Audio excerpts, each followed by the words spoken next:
small colonies here. But what do I think about the cats on Earth? A lot of them are star seeds. Um, the Irma will go into immersion and incarnate as literally cats, big cats and house cats. My cat here is even in an immersion pod. Wow. Well, what can you tell us about the galactic history and how races came to Earth? Okay, so about a million years ago, uh, the felines and the space humans were living in peace in the on the planet Lyra, in the right around Vega star system, and then the reptilians invaded. And there's a lot of different theories about how the reptilians invaded, if they came from a different timeline or whatever. But they started a war, and all of the races that were living in peace didn't know war, so we didn't know know how to protect ourselves. Now, ain't that something?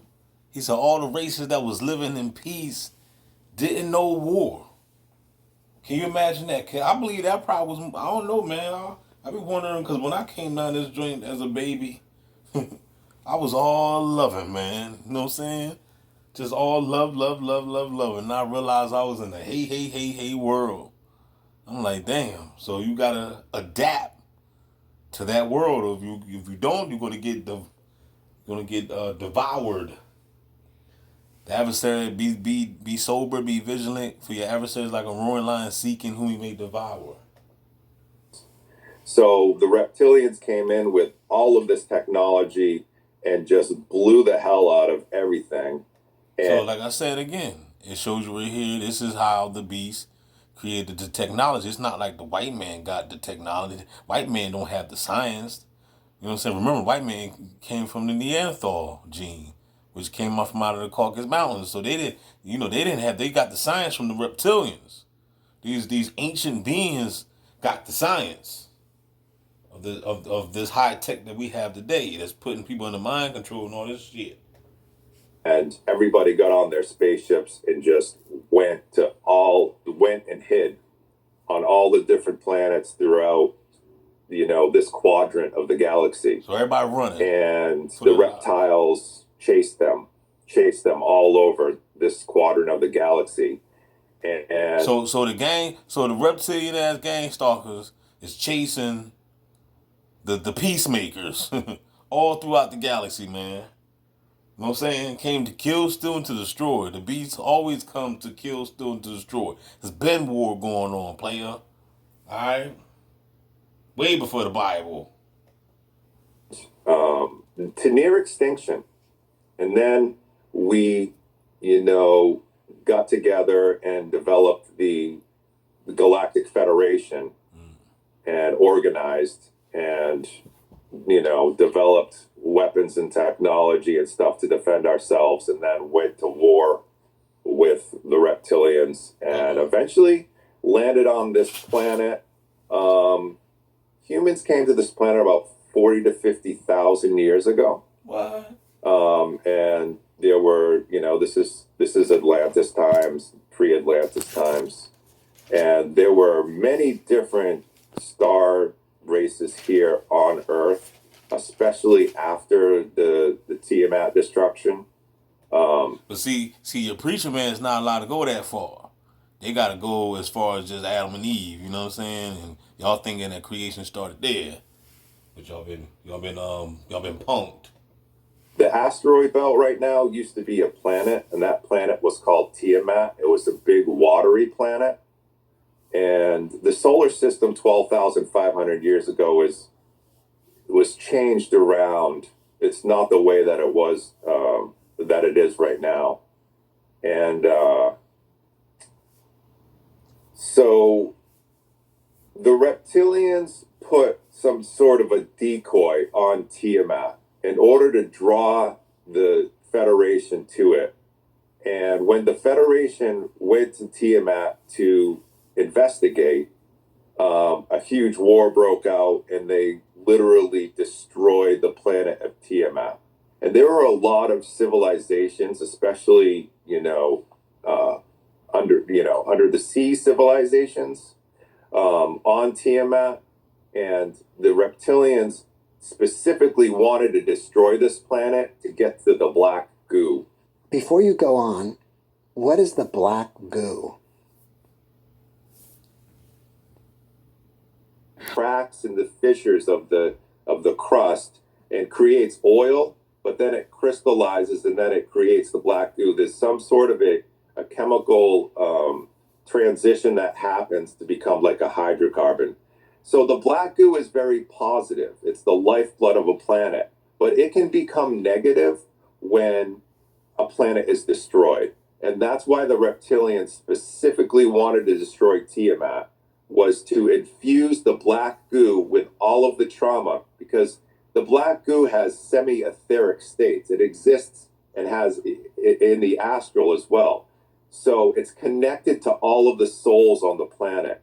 So if all of the souls on the planet go through some horrible, catastrophe, the black goo is infused and becomes negative. Well, when the planet was destroyed, the water from Tiamat, and this is how the Great Flood happened, the water broke through and landed on Venus and on Earth, and the water and the black goo landed on Earth and made deposits there. And the governments have been mining this black goo and extracting it for certain secret space programs and stuff like that. But that's how the black goo becomes negative, and it's used for a variety of nefarious dealings. Are the reptilians still around? Oh, yeah. They're not only around, but they're in every corner and every compartmentalized corner. They have their fingers into everything. Are the reptilians also called the Draco? They are called the Draco, and now the Alpha Draco are the most dominant reptilian species. They're the dragons, like literal dragons, space dragons. And we're talking about very real, physical beings here. We're not just talking about, etheric beings or light beings or whatever. Mythological. There are good Alpha Dracos and there are negative Alpha Dracos. The good ones are keeping the bad ones in check, but then there's a bunch of subspecies as well. So, yeah, they're still around. The reason I asked is because some of my guests will say there are good reptilians and some are bad. So you would agree with that then? Absolutely, 100%. What is the best way for a person to learn how to astral travel? The best way for a person to learn to astral travel would be a lot of research, a lot of meditation. It actually has to do with changing your perceptual agreements. You really need to face your fears on every level. And that's what, lucid dreaming and astral travel is really all about. It's about facing your fears head on. When you astral travel, there is a certain point when you have to become aware that you're falling asleep. And there's a certain point where you hear lots of loud vibrations and you feel your body paralyzed. You feel like you're dying.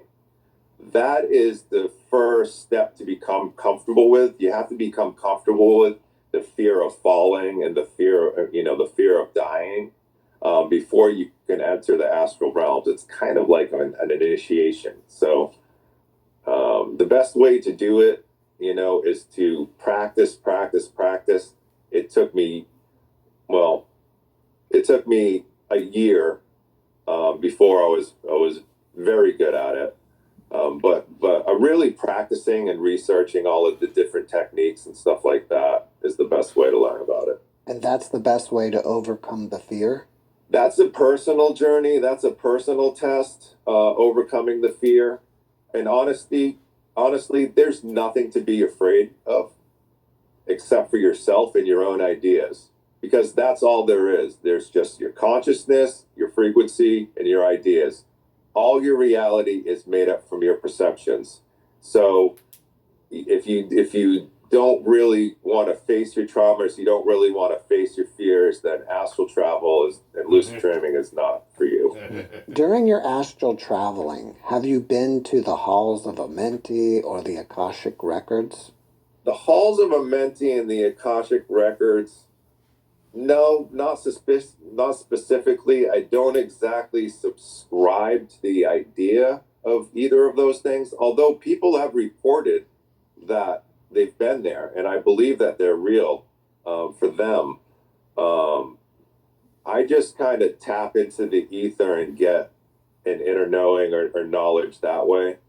Some people call that the Akashic records, but I've never been to a specific place where it has a whole bunch of records. In fact, I think that people are being manipulated by it, because it's like when you die and you go to heaven or you go towards the light and you have that whole life review, they're using that, the archons are using that to trap and recycle souls on Earth. There's a barrier called the Van Allen bands around Earth, and that even exists in the astral. You have to have a high enough frequency to break through that in order to be free after death. Since your real self, if that's the way you could just... And the light, and you have that whole life review. Hold on, y'all. We're gonna play one more time before I run out. Hold on. I'm running out of seconds. Hold on, play it again. Go to heaven, or you go.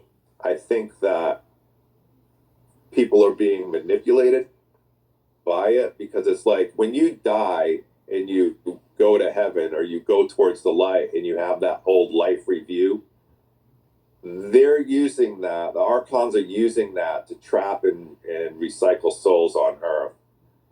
There's a barrier called the Van Allen bands around Earth, and that even exists in the astral. We do not ask for the lives we are given, but each of us has the right to defend that life.